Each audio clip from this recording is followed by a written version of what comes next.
Good morning everyone, good morning. নতুন একটা দিন, নতুন একটা আলো, সূর্য আজকে খুব রোদ উঠেছে আমাদের এখানে। আজকে ডুয়ার্সের দিকে, আলিপুরদুয়ার ডিস্ট্রিক্টে সর্বোচ্চ 37 ডিগ্রি তাপমাত্রা থাকবে, সর্বনিম্ন 27। বিভৎস হিট, এখনই বিভৎস হিট। বেলা এখন বাজে এই 10টা 45 হবে, 10:30টার উপরে বাজে। আমি ছেলেকে নিয়ে স্কুলে এসেছি, সব গার্জিয়ানরা গেল কাজে, যে যার যার মতো। আমি বসে আছি, যেহেতু আমার বাড়ি একটু দূরে, অনেকের কাজ থাকে, অনেকে গেছে বাইরে, আমি বসে আছি। আজকে খুব গরম করবে, খুব গরম করবে। তোমাদের সঙ্গে সময় কাটাই এই সময়টা। চলো টাটা, বাই, দেখা হবে পরে আবার। তোমরা কি করছো এখন? খুব জাম লেগে যায় রাস্তাঘাটে বেরোলে, কত টোটো, কত গাড়ি, সবারই দরকার। ছেলেকে নিয়ে যাচ্ছি ডক্টরের কাছে এখন আমি যাচ্ছি। আমরা বলেছিলাম মেডিসিনগুলো শেষ হয়ে গেছে, নিয়ে আসি। চলো যাই। কি গরম পড়েছে না বাবা, কখন ছাড়বে জাম কে জানে। বলতে মাথাও ব্যথা করে, কি রোদ। একটু চাপ না বাবা, খুব রোদ, বিভৎস রোদ আজকে। যা তাই, সবারই পশু পাখি, সবারই কষ্ট। চলে গেলি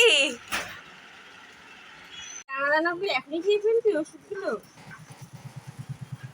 একবারে সব শেষ করে ফেলবে। যেটুকু তার দেবে না তোমাকে এগুলো ওষুধ, দেখিস এত কি দেবে নাকি তোকে? খাবার দিলে তো খেতে চাও না।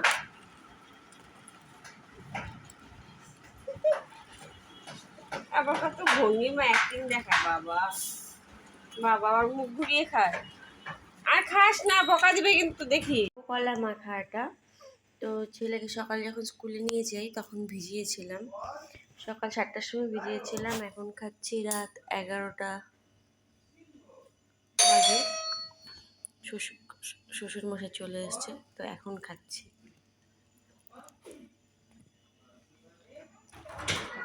সাত সকালে খাবার রাতে। খুলি না বললে পরে আর তোলা যায় না। ওই যে পিঠে তো ব্যাগ নেই না, কোনোদিনও ব্যাগ নেয় না।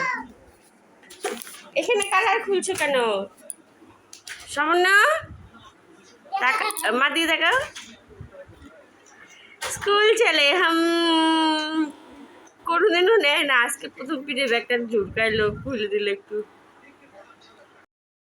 এটা পাতলা মসুর ডাল পেঁয়াজ সম্বর দিয়ে, আর এটা আলু সিদ্ধ। ওটা পেঁয়াজ আছে না, পেঁয়াজ, তারপরে একটু রসুন, একটু আদা ভেজে নিয়ে তারপরে আলুটাকে মাখা, এই চোখা বলে নাকি, এটা ঘ্যাট দুভাবে রাখা। আর এটা প্লেন শুধু আলু সিদ্ধ, কোনো কিছু না, ঘি দিয়ে খাওয়া হবে। এটা আমের চাটনি, আমি দুপুরে খাইনি, এখন রাতে খাবো। আর গরম ভাতে ঘি দেওয়া আছে। তো আজ তো বৃহস্পতিবার, খুব তো গরম পড়েছিল। তোমরা সকালে দেখতেই পারে, সকালে স্কুলে ছেলের ওখানে তো থাকতেই হয়, ছোট যেহেতু। তো মনটা একটু ভারাক্রান্ত।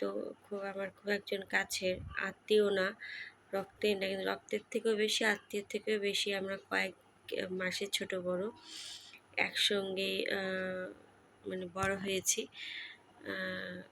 ওর মা আমার মামি হয়, যে অসুস্থ ভাইটা, খুবই মানে খুবই অসুস্থ, জানি না কী হবে। আমি আজকেই শুনতে পেলাম। ওরালা ভরসা, ভালো থাকুক। ওর স্ত্রী খুবই ভালো, স্ত্রী আছে, সন্তান আছে, বাবা মা ভাই, পরিবার সকলেই আছে। ভাইরাও সবাই বিবাহিত, সকলের সন্তান, সব ভরা ফুরা সংসার। ও খুবই অসুস্থ, নার্সিংহোমে ভর্তি, কোমাতেও নাকি আছে। এত খারাপ লাগছে না। বন্ধুরা তোমরা সকলেই প্রার্থনা করো, যারা যারা দেখবে আমার এই ভিডিওটা, ওর জন্য। ও সুস্থ হয়ে বাড়িতে আসুক।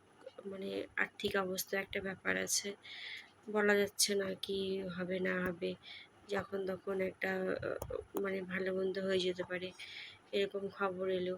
আমি তো মাকে হারিয়েছি, বুঝতে পারি, যার যায় সে একমাত্র বোঝে যে সে কি হারিয়েছে।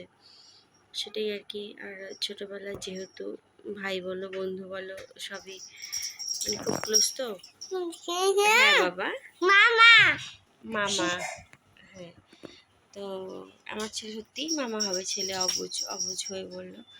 তো তোমরা একটু প্রার্থনা করো, সকলেরই জন্যই প্রার্থনাটা খুব দরকার, আমাদের সকলের জন্যই দরকার। চারপাশে অনেক কিছুই হয়ে যাচ্ছে, সেসবে আর না হয় নাই গেলাম, এটা খুব কাছের লোক তো, তাই আর কি।